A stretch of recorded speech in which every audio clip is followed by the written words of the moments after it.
नमस्कार जय जगन्नाथ सांग माने आज यही वीडियो रे मु आपन को एमिति कथा कहबा को चाहूँगी जहा आपणकर पाद तलर माटी खसी जीव।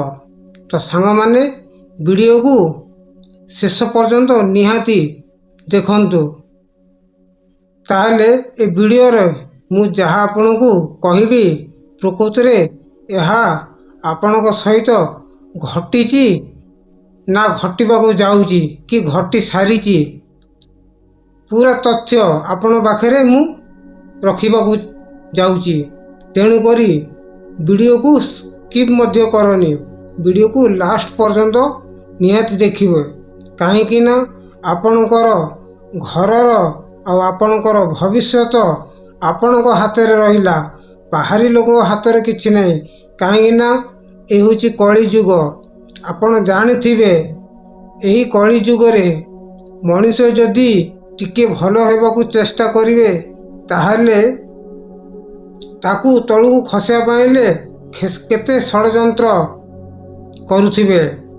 सही प्रकार आपणक सहित एमिति घटिची ना नाही, जदि घटिची ताहले केमिति तार उपचार करिवे, तार उपाय कौन अच्छी सबू यही वीडियो रे मु आपन को गोटी गोटी कही बुझेई कहबी। तेणुक वीडियो को स्किप करिएनी। ताहले मु कहूची शुणु, आपणकर घरे वास्तु दोष अच्छी किंबा पितृदोष किंबा अन्य ग्रह दोष कि कौनसी प्रभाव जदि पड़ी ताहले आपणक घरे एमिति अघटन घटुची। घरे सबुले कलह लगी रहिबा, टंकार अभाव रहिबा, पिला मनकर देह असुस्थ रहिबा, यह सबू लक्ष्यर कारण केवल आपणकर घरे ही रही। आपण जानिबे केमिति? ताहले गोटे उपाय करंतु, मु जहा कहूची निश्चय रूपे देख 100% मु ग्यारंटी दूची आपणकर घर उज्जवल हो आउ घरे लक्ष्मीकर सुख समृद्धि बढ़ी चलिबो, आपणकर घर सुखमय हेब। तेणुक मु जहा कहूची ताहा मन ध्यान दे शुणु।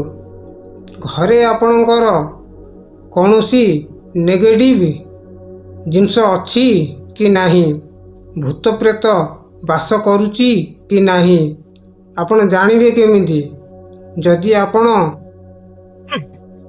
घरे माछ पोषिचंती, बिले पोषिचंती किंबा कुकुर पोषिचंती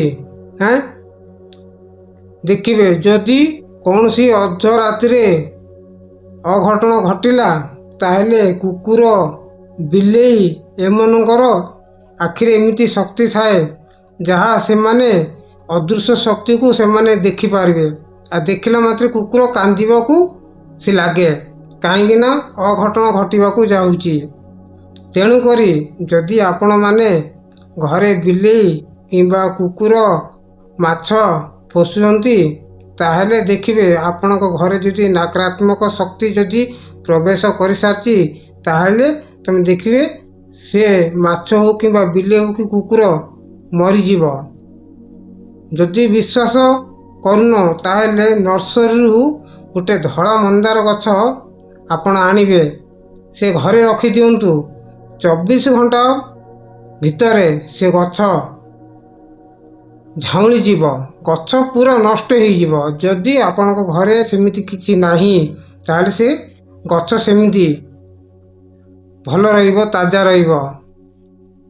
तार सांग माने शुणु, तार नियम मु कहूची बेसी खर्च करिया दरकार नहीं। आपण माने जदि घरे आपणकर भूत प्रेत सब जदि बास करची, नेगेटिव जिनस जदि घरे बस बांधी रही, घर को टंका पैसा बहुत खर्च होची, जेतिकी आसुची सेति अधिक चली जाउची मध्य, ताहले किछि करिया दरकार नहीं। आपण को काहाकू टंकाटी देबाकू दरकार नहीं। तमे गुणी तांत्रिक जदि सब डकई घरे ପୂଜା ବିଧି ବିଧାନ କରିବେ, ଆପଣଙ୍କର ଲକ୍ଷ ଲକ୍ଷ ଟଙ୍କା ଖର୍ଚ୍ଚ ହେଇଯିବ ପଛେ ଆପଣଙ୍କର କାମ ହେବ ନାହିଁ।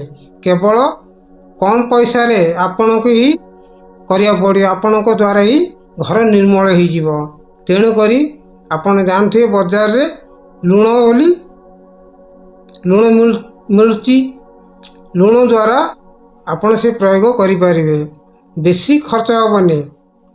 ତେଣୁକରି ମୁଁ ଗୋଟେ ପଏଣ୍ଟ କହୁଛି, ସେ ପଏଣ୍ଟକୁ ଆପଣମାନେ ନୋଟ୍ କରି ରଖନ୍ତୁ। ମୁଁ ଯେପରି କହିବି ସେଭଳି ଆପଣମାନେ ତାର ଉପଚାର କରିବେ। ଦେଖିବେ କମ୍ ଦିନରେ ଆପଣଙ୍କର ଘର ପୁରାପୁରି ଉଜ୍ଜଳ ନିର୍ମଳ ହେଇଯିବ। ଯାହା ଘରେ ନେଗେଟିଭ୍ ଜିନିଷ ଅଛି, ଭୂତ ପ୍ରେତ ଏସବୁ ଯେଉଁ ବାସ କରି ଅଛନ୍ତି ସବୁ ଦୂର ହେଇଯିବ।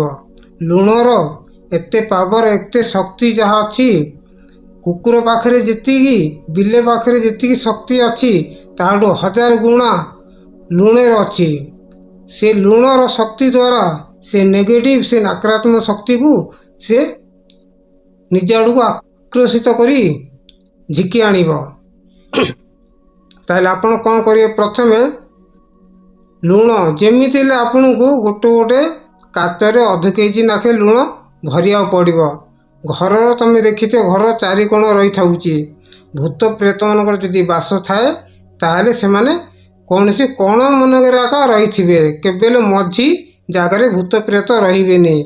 ତେଣୁକରି ଭୂତ ପ୍ରେତ ଏମିତି କୋଣ ଜାଗାରେ ଆକା ରହିଥାଏ, କାହିଁକିନା ସେଟା ଆମମାନ ମଣିଷ ଆଖିରେ ସେମାନେ ଦେଖାଯିବେନି। କେବଳ ଦେଖାଯିବ ଗାଈ, କୁକୁର, ବିଲେଇ ଏମାନଙ୍କୁ ଦେଖାଯିବ। ତେଣୁକରି ଆପଣ 4ଟା କାଚର ଜାର ଧରି ଆଣିବେ, କିଣିକି ଆଣିବେ ମାର୍କେଟରୁ। ଅଧ କେଜି ଲୁଣ ରହିଲା ଭଳିଆ। ପ୍ଲାଷ୍ଟିକର ଆଣିବନି, ପ୍ଲାଷ୍ଟିକରେ ଭରି ରଖିଲେ ସେଟା କାମରେ ଲାଗିବନି, କିଛି କାମରେ ଆସିବନି। ତେଣୁକରି କାଚର ବୋତଲ ଆଣିବେ, ଯେମିତି ଅଧ କେଜି ଲୁଣ ସେଥିରେ ରହିଲା ଭଳି।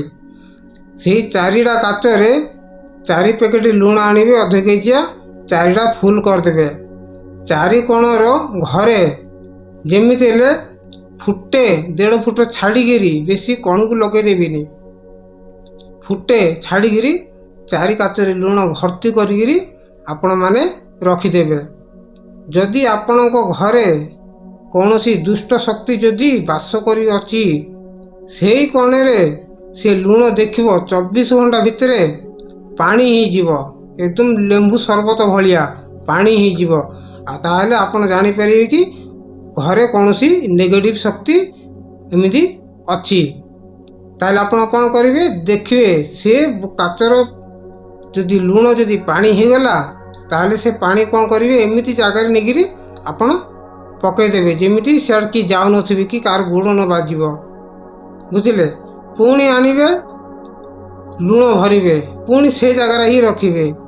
ସବୁ ଯାକ କାଚ, ଭଲ କାଚରେ ଯଦି ଲୁଣ ଯଦି ସଫା ଅଛି, ଶୁଖିଲା ଅଛି, ତାହେଲେ ସେଗୁଡ଼ା ପକାଇବେନି। ଯେଉଁ କାଚର ଲୁଣ ଯଦି ପାଣି ହେଇଯାଉଛି, ସେହି ପାଣିକୁ ହିଁ ତମେ ବାହାରି ପକାଇକି ଆସିବ, କାହାର ପାଦ ନ ପଡ଼ିଲା ଭଳିଆ। ଦେଖିବେ ସେମିତି ଯେତେ ଦିନ ହେଉଛି ସେମିତି କାଚରେ ଭର୍ତ୍ତି କରିବେ, ଆଉ ନେଇକିରି ତାକୁ ଫୋପାଡ଼ିବେ। ଯେଉଁଦିନ ଲୁଣ ପାଣି ନ ହେଲା, ନିର୍ମଳ ହେଇ ରହିଲା, ଶୁଖିଲା, ଜାଣିଥ କି ଯାହା ଯେତିକି ନେଗେଟିଭ୍ ସେ ଲୁଣ ଦ୍ୱାରା ସବୁ ଆପଣ ବାହାରି ଚାଲିଯାଇଛି। ଜାଣିଲେ ତ? ସେହି ପ୍ରକାର ଯାହା ମୁଁ ଯେତିକି କହିଲି ଆପଣମାନେ କରନ୍ତୁ, ଦେଖିବେ ଆପଣଙ୍କର ଘର ସୁଖ ସମୃଦ୍ଧି ଧନ ସମ୍ପଦରେ ପରିପୂର୍ଣ୍ଣ ରହିବ। କାହିଁକିନା ଦେଖ, ଏହି ପ୍ରକାର ଯଦି ଉପଚାର ଯଦି କରୁଛ, କେହି ଯଦି ପଚାରିବେ ତାହେଲେ ଏସବୁ କିଛି କହିବେନି, ନହେଲେ ଶତ୍ରୁ ଆହୁରି ସତର୍କ ହେଇଯିବେ, ବୁଝିଲ? ସତର୍କ ହେଇଯିବେ, ସେମାନେ ଆଉ ଗୋଟେ ନୂଆ ନୂଆ ଉପାୟ କରିବେ, ସେମିତି ଆପଣଙ୍କୁ ହଇରାଣ କରିବା ପାଇଲେ। ଯେତେବେଳେ ଆପଣ କାର୍ଯ୍ୟ କରିବେ କାହାକୁ କହିବେନି, ଲୁଣ ସେମିତି ଥାଉ। ଦେଖିବେ ଯେଉଁ କୋଣର ଯଦି ପାଣି ହେଲା, ନେବେ ଆପଣ ବାହାରି ଫୋପାଡ଼ି ଆସିବେ। ଦେଖିବ ବହୁତ ଦିନ ଯିବନି, ଅଳ୍ପ ଦିନରେ ହେଲେ ମଧ୍ୟ ଆପଣଙ୍କର ଘର ପୁରା ସଫା ହେଇଯିବ। ଯାହା ଘରେ ଭୂତ ପ୍ରେତ ନକାରାତ୍ମକ ଶକ୍ତି ନେଗେଟିଭ୍ ପଜିଟିଭ୍ ଥିବ ସବୁ ଦୂର ହେଇଯିବ। ଆଉ ଯଦି ସେମିତି କିଛି ନହେଲା, ତାହେଲେ ବାସ୍ତୁ ଦୋଷ ହେଲେ ମଧ୍ୟ ଘରେ ଥାଏ। ପିତୃଦୋଷ ଥାଏ ଯାହା ବଦଳରେ ଆପଣଙ୍କର ଋଣ କର୍ଜ ମଧ୍ୟ ବଢ଼ିଯାଉଛି। ସେଇ ବିଷୟରେ ଯଦି ଋଣ କର୍ଜରୁ କେମିତି ମୁକ୍ତି ପାଇବେ ଯଦି ଆପଣ ଯଦି ଜାଣିବାକୁ ଚାହୁଁଛ ତାହେଲେ ମୋର ଏହି ଚ୍ୟାନେଲକୁ ସବସ୍କ୍ରାଇବ୍ କରିନିଅନ୍ତୁ। କାହିଁକିନା ମୁଁ ଯେତେବେଳେ ମୁଁ ଭିଡ଼ିଓ ଆପଣଙ୍କ ପାଇଁ ଆଣିବି ଆପଣଙ୍କର ସମାଧାନ ପାଇଁ ମୁଁ ଏହି ଭିଡ଼ିଓ ବନେଇକିରି ମୁଁ ପକାଉଛି। ଯେମିତି ମୁଁ ହଠାତ୍ ମୁଁ କାହାକୁ କହିପାରିବିନି, ସେଥିପାଇଁ ମୋ ଭିଡ଼ିଓ ମାଧ୍ୟମରେ ମୁଁ ଆପଣଙ୍କ ପାଖକୁ ପହଞ୍ଚୁଛି। ଆପଣ ସୁଖରେ ରୁହନ୍ତୁ ଆଉ ଭଲରେ ରୁହନ୍ତୁ। ଭଗବାନଙ୍କ ପାଖରେ ମୋର ଏତିକି ପ୍ରାର୍ଥନା, ଆପଣଙ୍କର ଜୀବନ ସୁଖମୟ ହେଉ। ତେଣୁକରି ଯଦି ଆପଣ ଯଦି ମୋ ଚ୍ୟାନେଲକୁ ନୂଆ ଆସିଛନ୍ତି ତାହେଲେ ଚ୍ୟାନେଲକୁ ସବସ୍କ୍ରାଇବ୍ କରି ପାଖରେ ଥିବା ଘଣ୍ଟି ଚିହ୍ନକୁ ଦବାଇ ଦିଅନ୍ତୁ। ବାସ୍ ଏତିକି କର, ଆଉ କିଛି ନାହିଁ। ତାହେଲେ ସବସ୍କ୍ରାଇବ୍ କଲେ ଆପଣଙ୍କୁ ଟଙ୍କା ପଇସା ଲାଗିବନି, ଫ୍ରିରେ ମଧ୍ୟ ହେଇଯାଉଛି। କାହିଁକିନା ଫ୍ରିରେ କର, ମାତ୍ର ମୁଁ ଯେତିକି ଆପଣଙ୍କୁ ଜ୍ଞାନ ଦେବି ଆପଣଙ୍କର ମଙ୍ଗଳ ହିଁ ମଙ୍ଗଳ ହେବ, ଅମଙ୍ଗଳ କେବେ ବି ହେବନି। ସବୁ ସବୁ ଭିଡ଼ିଓ ଆପଣଙ୍କ ପାଖକୁ ମୁଁ ଆଣିବି। ଋଣ କର୍ଜ, ଘର ଦୋଷ, ବାସ୍ତୁ ଦୋଷ, ପିତୃଦୋଷ, ସବୁ ଭିଡ଼ିଓରେ ମୁଁ ଗୋଟେ ଭିଡ଼ିଓ ମୁଁ ଆପଣଙ୍କ ପାଖକୁ ଆଣିବି। ତେଣୁକରି ରହିଲି, ଜୟ ଜଗନ୍ନାଥ।